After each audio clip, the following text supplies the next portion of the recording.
बहुत समय पहले भारत के एक छोटे से गांव में दो भाई रहते थे, रमेश और सुरेश। उनके माता पिता का देहांत हो चुका था और उन्हें एक बड़ी जमीन और घर विरासत में मिला था। दोनों भाई बचपन से ही एक दूसरे से बहुत प्यार करते थे और हमेशा साथ खेलते थे। जब वे बड़े हुए तो उन्होंने अपने माता पिता की संपत्ति को साथ मिलकर संभाला। समय बीतता गया और दोनों भाइयों ने मेहनत करके अपनी संपत्ति को और बढ़ाया। लेकिन धीरे धीरे उनके बीच में संपत्ति के बंटवारे को लेकर मतभेद उत्पन्न होने लगे। रमेश चाहता था कि वे जमीन को दो बराबर हिस्सों में बांट लें, जबकि सुरेश का मानना था कि जमीन का बंटवारा न करके वे उसे मिलकर ही संभालें। एक दिन यह विवाद इतना बढ़ गया कि दोनों ने निर्णय लिया कि वे अपने अपने हिस्से की जमीन और संपत्ति अलग कर लेंगे। वे गांव के मुखिया के पास गए और उनसे इस विवाद को सुलझाने के लिए कहा। मुखिया ने दोनों भाइयों को सुना और फिर एक योजना बनाई। उन्होंने कहा, तुम दोनों मिलकर जमीन का बंटवारा कर लो, लेकिन एक शर्त है। रमेश ने पूछा, कौन सी शर्त? मुखिया ने कहा, तुम दोनों में से एक बंटवारा करेगा और दूसरा पहले चुनने का अधिकार रखेगा। रमेश और सुरेश इस बात पर सहमत हो गए।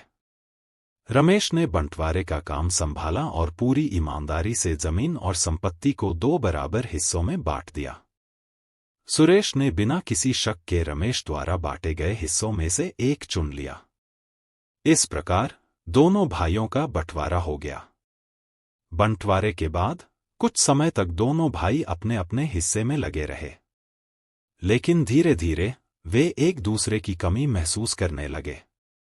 रमेश को सुरेश की हंसी की आवाज और साथ में खेतों में काम करने की आदत याद आने लगी।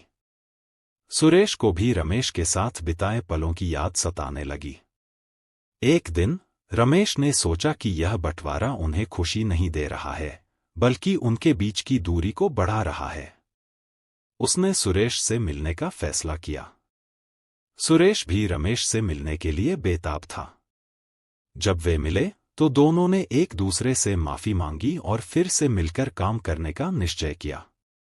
उन्होंने समझा कि असली खुशी संपत्ति में नहीं, बल्कि एक दूसरे के साथ होने में है। दोनों ने अपने हिस्सों को मिलाकर फिर से एक किया और मिलकर काम करने लगे।